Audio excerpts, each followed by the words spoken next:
Alors voilà, ben, comme à toutes les 2 semaines, on a notre ami Éric Gourde, qui est chef de contenu du journal La Voix du Sud. Bonjour, Éric. Salut. Comment ça va? Très bien, très bien. Écoute, est-ce que tu as le temps de dormir? Quoi, j'ai l'air fatigué ou... Non, mais c'est pas l'actualité qui manque dans Bellechasse. Honnêtement, il y a beaucoup de choses qui se passent dans notre coin.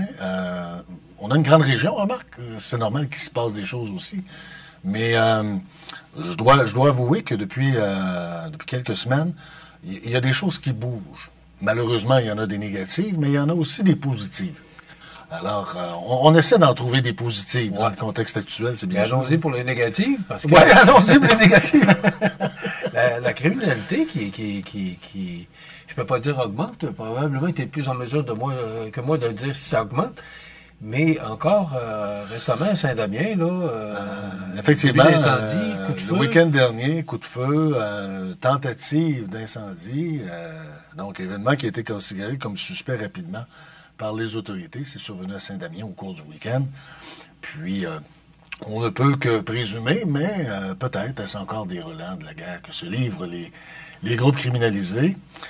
Bellechasse aurait sûrement aimé une autre façon de se mettre sur la map que par des événements négatifs comme ceux-là. Mais c'est malheureusement comme ça qu'on fait les manchettes depuis plusieurs mois. Effectivement. Donc, ça s'est passé à Saint-Damien. Et il y avait eu, il faut se rappeler, Michel, la semaine précédente, des incendies suspects à Saint-Michel et à la Durantais. Alors tout ça, naturellement, s'ajoute... Est-ce qu'on fait des liens avec ça? On en fait des liens. Mais est-ce qu'on peut tout relier ce qui se passe à la guerre que se livrent les groupes criminalisés? On peut pas le faire. Mais on peut présumer que dans la majorité des cas, c'est relié à tout ce qui se passe depuis plus d'1 an. Campagne électorale.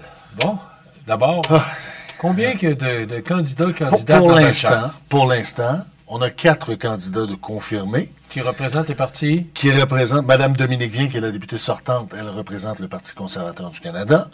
M. Glenn O'Farrell, monsieur natif de Saint-Malachie, mais qui vit à Toronto depuis plusieurs années.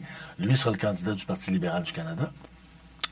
Et c'est, je pense, une connaissance de M. Carney. C'est ce qui fait en sorte qu'il a été pressenti pour le faire. Et c'est peut-être en raison de M. Carney, c'est peut-être comme ça qu'on explique qu'il a accepté finalement de porter sa candidature. On a une dame originaire de la Durantais, Mme Gaby Breton, qui sera la candidate du Bloc québécois. Et on a appris au cours des dernières heures que M. Raphaël Boilard serait le candidat du Parti vert. Naturellement, on n'a pas jasé avec tout ce monde-là encore, mais dans notre journal de cette semaine, on a des entretiens avec 3 des 4 candidats. Soit Mme Vien, du NPD? Pas pour l'instant. On essaie d'aller voir une fois tous les jours les autres partis potentiels où il pourrait y avoir des candidatures. Peut-être qu'au moment où je vous parle...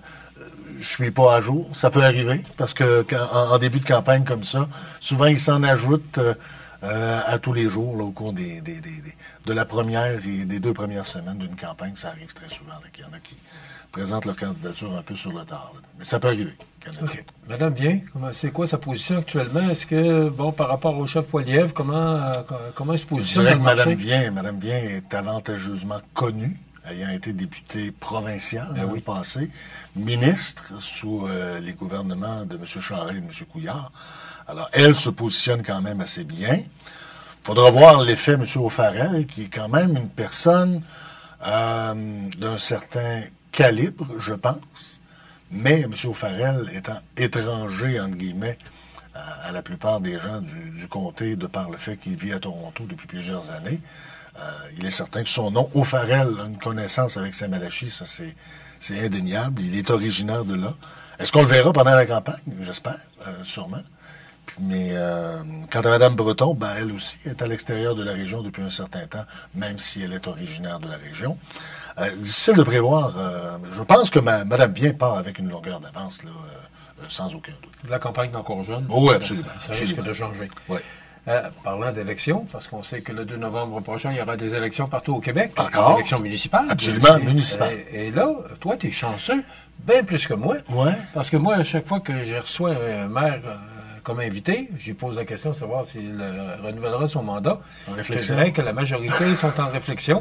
Ça réfléchit fort chez nous. Ben, il y en a peut-être près d'une moitié qui est en réflexion aussi chez nous, dans Bellechasse. Mon collègue Serge Lamontagne avait fait le tour d'horizon de la MRC des Aides-Chemins il y a peut-être un mois, où là aussi, il y en a plusieurs qui étaient en réflexion.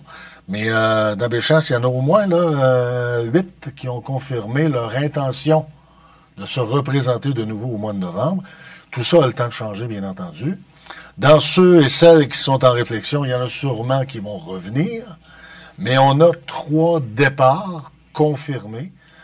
Pour l'instant, même si tout ça pourrait aussi changer, le départ de M. Pierre Fradette à Saint-Michel, le départ de M. Gilles Nadeau à Saint-Gervais et le départ de M. David Christopher à Beaumont. Encore là, pour l'instant, ces gens-là manifestent le désir de quitter. D'autres manifestent le désir de revenir. Il y a encore du temps, d'ici novembre, oui, ben, que ça bouge. C'est encore jeune, là, mais quand même, ça va venir vite. Et là, je pense qu'au cours des prochaines semaines, on va voir se dessiner peut-être le tableau. Il y en a qui vont préférer, naturellement, confirmer tout ça à leur entourage, à leurs citoyens, à leur conseil municipal, avant de nous le confirmer à nous. C'est tout à fait normal, c'est dans la suite des choses. Oui, à suivre. À suivre, oui. Nous, il y a le maire de Montmagny qui a confirmé qu'il voulait faire un retour. Oui. Alors, on va suivre ça de près, mais pour l'instant, je te dirais que ça réfléchit fort dans le comté. Ben oui, un maire qui décide de se présenter ou de ne pas se présenter, ben, il y a des choses qui vont bouger autour une fois que la décision est connue. Ouais, Une fois que la décision est connue, ça risque de bouger. Tu as raison, Éric, mais comme il y a eu beaucoup de démissions depuis les dernières élections, c'est plus de 700 maires conseillers qui ont démissionné. Il est avantageux, je pense, pour les maires qui ne veulent pas se représenter, de pouvoir l'annoncer le plus rapidement possible pour trouver des candidates là, qui peuvent prendre la place. Le milieu municipal n'est pas facile et on le sait très bien. On le sait très bien. On appelle ça un gouvernement de proximité, hein? C'est très proche. Très proche, très proche, oui. Le collège de Saint-Damien s'est enfin décidé. On va procéder à la démolition. Ça a été décidé lors du conseil d'administration du Centre de services scolaires de la Côte-du-Sud la semaine dernière. Le Centre de services scolaires attendait une décision du ministère de la Culture et des Communications, à savoir est-ce que le bâtiment allait être reconnu patrimonial ou non. Et là, le ministère a dit non. Alors, là, le Centre de services scolaires a décidé de procéder. Ça fait longtemps, de toute façon, que la décision a été prise. C'est une démarche qui risque d'être coûteuse, oui, sauf que de le conserver aurait aussi été coûteux. Et le Centre de services scolaires ne voulait pas assumer cette facture-là. Alors, comme il y a une nouvelle école primaire qui a été construite du côté de Saint-Damien et que l'école primaire logeait dans le collège, avant cette nouvelle construction-là, ben là, le Centre de services scolaires a simplement dit, nous, on va consacrer nos énergies à la nouvelle école plutôt qu'au maintien du collège. On n'aurait pas pu le vendre, puis que quelqu'un s'en porte acquéreur puis puisse le réparer? Il y a des gens qui ont manifesté l'intérêt de faire quelque chose là-dedans, mais les démarches, quand même, avaient débuté il y a 4 ans. Alors, en 4 ans, il s'est peu ou pas passé de choses, ou pas assez de choses. C'est pour ça que le Centre de services scolaires a pris cette décision-là la semaine dernière. Le poste de la Sûreté du Québec de Saint-Gervais qui doit déménager. On est encore dans le dossier du Centre de services scolaires qui est propriétaire, de l'ancien couvent, comme on l'appelle à Saint-Gervais. La Sûreté du Québec y loge pour le moment, sauf qu'un avis public avait été publié il y a 3 semaines où la Société québécoise des infrastructures qui gère les bâtiments où logent les instances gouvernementales a fait un appel au public pour voir s'il y avait des gens intéressés à céder un terrain, céder des bâtiments déjà existants, pour éventuellement abriter quelque chose. On a deviné que c'était la Sûreté du Québec et on nous a confirmé que c'était ça. Et là, il y a des gens qui commencent à travailler, à présenter éventuellement des soumissions à la Société québécoise des infrastructures pour qu'on déménage éventuellement le poste de Saint-Gervais. Est-ce que ce sera ailleurs à Saint-Gervais? Est-ce que ce sera dans une localité autour? On sait qu'on se limite là à Saint-Gervais, Saint-Lazare, Saint-Charles ou Honfleur. On veut demeurer au centre de la MRC de Bellechasse pour bien desservir le territoire. Parce que c'est plus central pour... Voilà, on est au centre, c'est ça, on va être au centre pour avoir accès le plus rapidement possible à l'ensemble du territoire.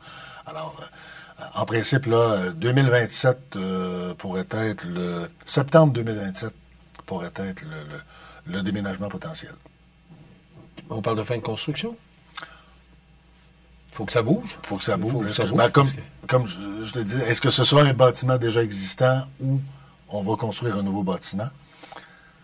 C'est ce qu'on devrait savoir dans les prochaines semaines. Il y a des travaux qui se passent à l'aréna de Sainte-Justine. On refait la façade. On refait la façade entièrement. Et ça fait longtemps qu'on attend, Michel, du côté de Sainte-Justine, de pouvoir mettre aux normes un peu ce bâtiment-là. Sainte-Justine, c'est l'une des 2 glaces de la MRC des Aides-Chemins. Une des 3 glaces, je devrais ajouter Saint-Prosper, la Quai-de-Chemin et Sainte-Justine. On l'appelle le stade couvert là, pour les gens qui connaissent le secteur. Le stade à Sainte-Justine, effectivement, avait besoin d'une cure de rajeunissement. Et la façade, là où étaient les vestiaires, les restaurants, etc., le kiosque restauration, tout ça va finalement pouvoir être remis aux normes. Et les gens là-bas l'attendaient depuis longtemps. À surveiller? À surveiller, au cours, on va surveiller la criminalité, malheureusement. On va surveiller la campagne électorale.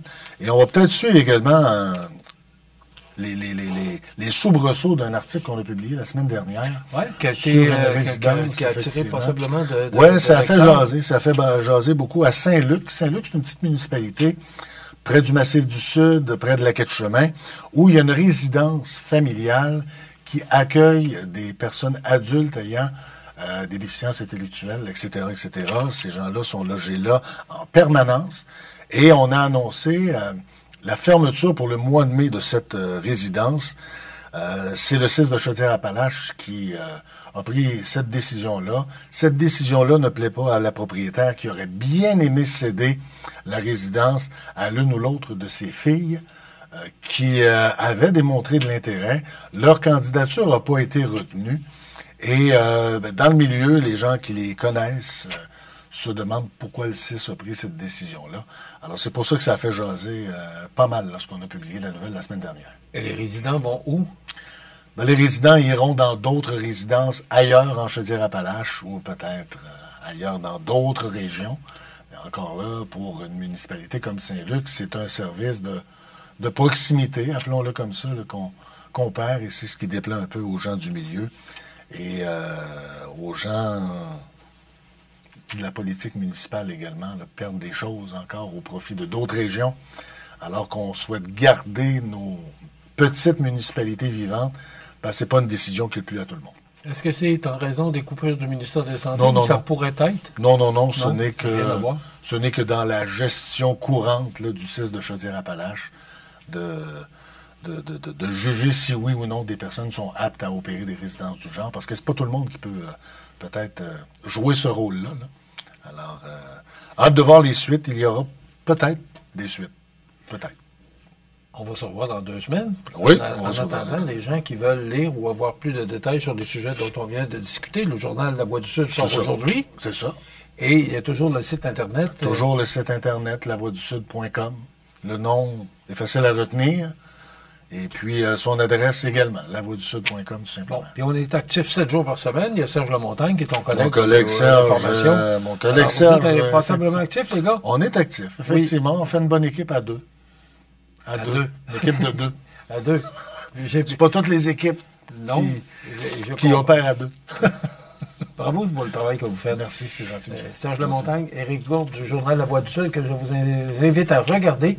Il sort aujourd'hui, la version papier, mais aussi tous les jours, 24 heures par jour, 7 jours par semaine. Vous pouvez consulter lavoixdusud.com. On se retrouve dans 2 semaines. Quand on a du nouveau, c'est sur La Voix du Sud. C'est ça.